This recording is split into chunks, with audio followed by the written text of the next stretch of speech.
Welcome back. So this is part 2 of the chapter 2 video lecture on perception of self and others. Last time we talked about perception, how we take in information and interpret it. Now we're going to talk about how that applies to ourselves and how we use that to create a sense of identity.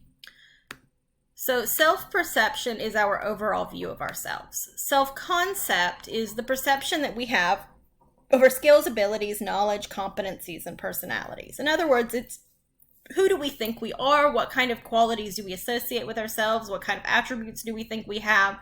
How do we see ourselves? Just objectively. And this is formed through experiences and reactions from others. Our ideal self-concept is the ideal version of ourselves. Role models often are a representation of a person's ideal self-concept. Probably a more accurate explanation would be, who do I want to be when I grow up? And I'm still asking myself that question. And I know people who are in their 60s, 70s who are still asking themselves that question. But that who do you want to be when you grow up idea, what kind of person do I ultimately want to be? That's going to be your ideal self-concept. Self-esteem, the technical definition is evaluation of personal worthiness based on self-concept. Another way of looking at it is, how do I feel about my current self-concept? Are the qualities that I have good or bad? Am I a good or a bad person? Often low self-esteem comes from comparing your current self-concept to your ideal self-concept, because you can't live up to an ideal. And so you tend to beat yourself up about the things you can't do because you're human, or you haven't quite gotten to where you can do yet. So cultural norms are the expectations and values prioritized by any given culture. It's what your culture tells you is right or wrong. And these shape our self-esteem and self-concept. We want to conform to the things that our culture tells us are good, and we want to try to stray away from the things that our culture tells us are not. So that can affect how we feel about ourselves and how we see ourselves. Self-concepts or self-perceptions can be independent or interdependent. An independent self-perception is the belief that traits and abilities are internal to the person and applicable to all situations. Who you are is independent of everyone else. You are who you are. This would, whether ways that I've heard it referred to are your true self. Who's your true self? Or what my friend says is the you-iest you. The most you version of yourself would be an independent self-perception. In reality, though, self-perception is more likely to be interdependent. It's the belief that traits or abilities are specific to a relationship or concept. In other words, who we are depends on who we're with. We might have a different version of ourselves for different groups or situations. You might think about how you act with your parents versus how you act with your best friend. You're not going to act the same way, and you may not feel the same way about yourself when you're hanging out with your best friend as you do when you're having an awkward conversation with your parents. And that's okay. That's interdependent self-perceptions, or self-perceptions that are dependent upon how other people react to us rather than just dependent on what we think in our own head.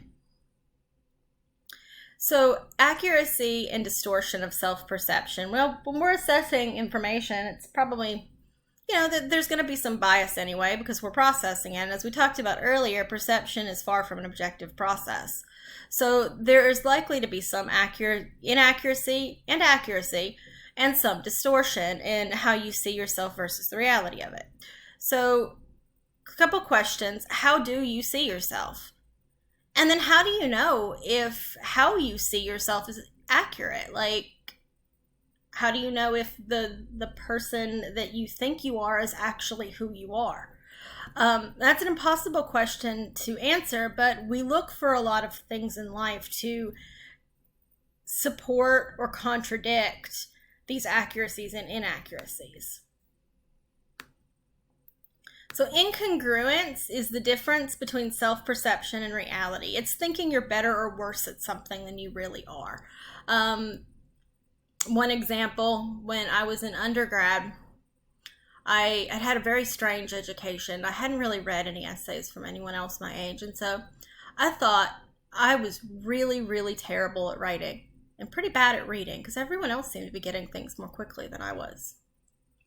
Well, eventually, I did some peer reviews and realized that I was actually a pretty competent writer compared to my peers. Moreover, I took a reading test, and I read it, with 90% accuracy at between 650 and 800 words per minute, which is a lot higher than the, I think, 45% accuracy and 150 words per minute that is average. I miss a lot, but and I mix words up, and I'm really bad at editing because of this, but my self-perception was not accurate. I thought I was bad at reading. Apparently I'm not. And we all do this in some situations. We might think, you compare yourself to someone who's been doing something for many years, and you go, oh my God, I'm awful at this. Well, you might not be. Or that's called the Dunning-Kruger effect, where you learn a little bit about something and you go, I'm awesome. I have read the first 3 pages of this French textbook and I could totally go to France and fit in with the natives. And you soon find out that that's not the case. So that would be incongruence. I am talking about these. Imposter syndrome. These aren't in the book. I included them as examples of incongruence. So imposter syndrome is when someone who's really good at something internally thinks they must be a fraud. And it's very, very common in high performers. Something that's relatively easy for them is hard for everyone else. And so they're like, oh my God, I'm totally faking my way through this. And sometimes someone is going to figure it out and I'm going to be in trouble. Most of the time, they actually really are really good at it.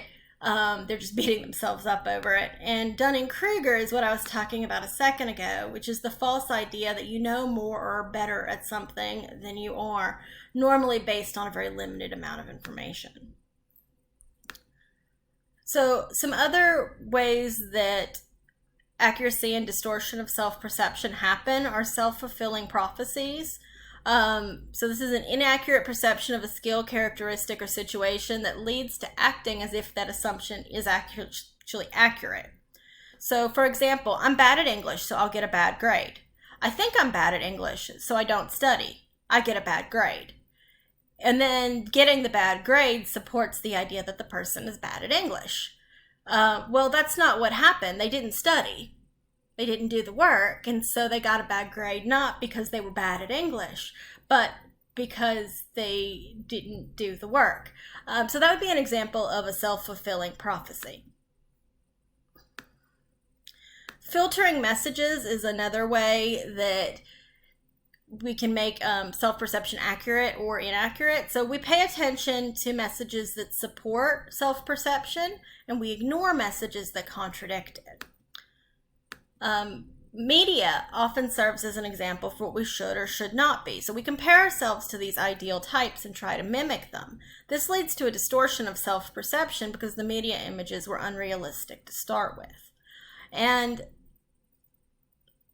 we tend to, even with media, we tend to pay more attention to a message that's going to support a current view of ourselves and ignore those that contradict that view of ourselves. Even if our view of ourselves is negative, we'll look for things to support that negative perception of ourselves. Okay. Communication and self-perception. So how do we communicate, and how does that affect how we see ourselves? So self-talk is a fancy word for thoughts. It's the communication you have with yourself within your own head. So positive self-talk is thinking good things about yourself, psyching yourself up. Man, I really rocked that test. Negative self-talk could be thinking bad things about yourself. I really bombed that test.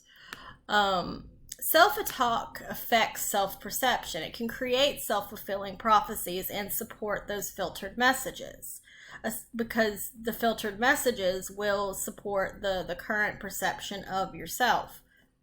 Most of the time, both of those are negative. Self-talk also affects how we interact with others.